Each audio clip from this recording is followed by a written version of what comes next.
Shalom warga kerajaan sorga, Kingdom Daily Devotion berjudul Raja Segala Raja, Wahyu 19 ayat 16.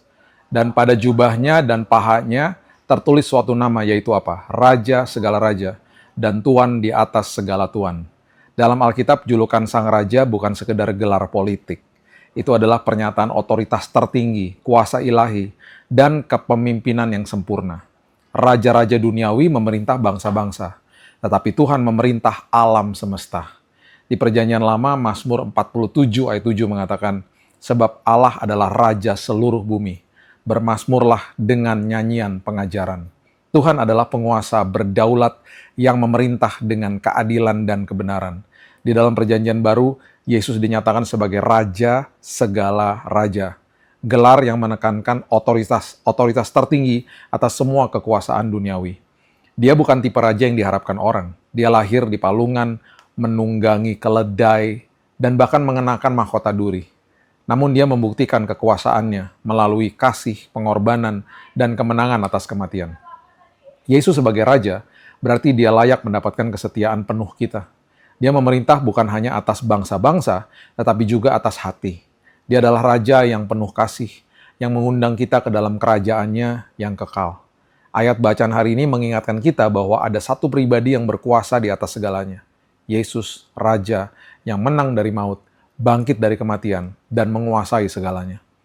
Tulisan pada jubah dan pahanya bukan sekedar gelar.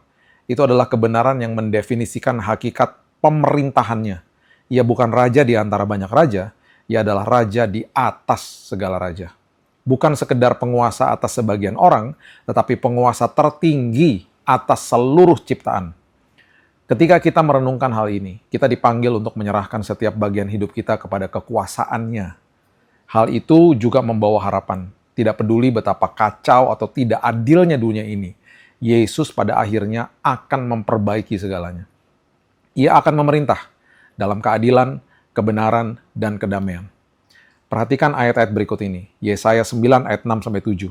Dikatakan begini, Yesus sebagai Raja Damai dan kerajaannya tidak akan berakhir. Ya. Di Yohanes 18 ayat 36, dia berkata begini, kerajaanku bukan dari dunia ini. Ya, Filipi 2 ayat 9-11 mengatakan bahwa setiap lutut akan bertelut dan setiap lidah akan mengaku bahwa Yesus Kristus adalah Tuhan. Mengenali Yesus sebagai Raja mengingatkan kita untuk menyerahkan kendali dan mempercayai kepemimpinannya. Dahsyat kan? Raja atas segala raja. Ya, dia juga punya nama atas segala nama, memerintah atas segala-galanya.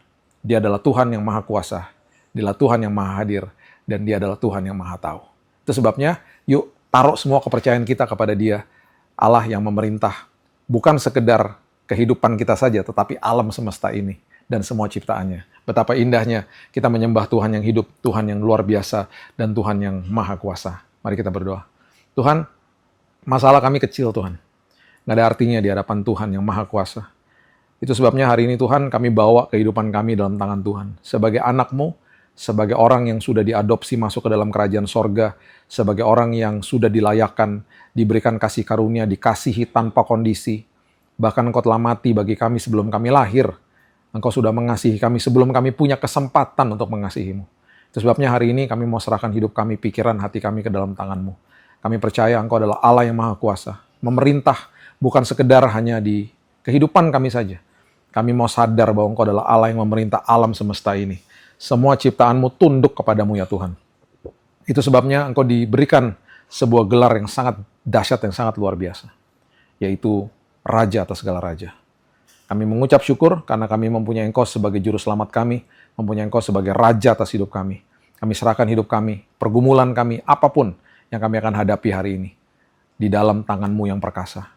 Kami percaya kuasa-Mu menolong kami, memerdekakan kami. Kami mulai hari yang baru hanya di dalam nama Tuhan Yesus. Kami berdoa dan mengucap syukur. Kita sama-sama katakan, amin. Tuhan Yesus memberkati and have a blessed day.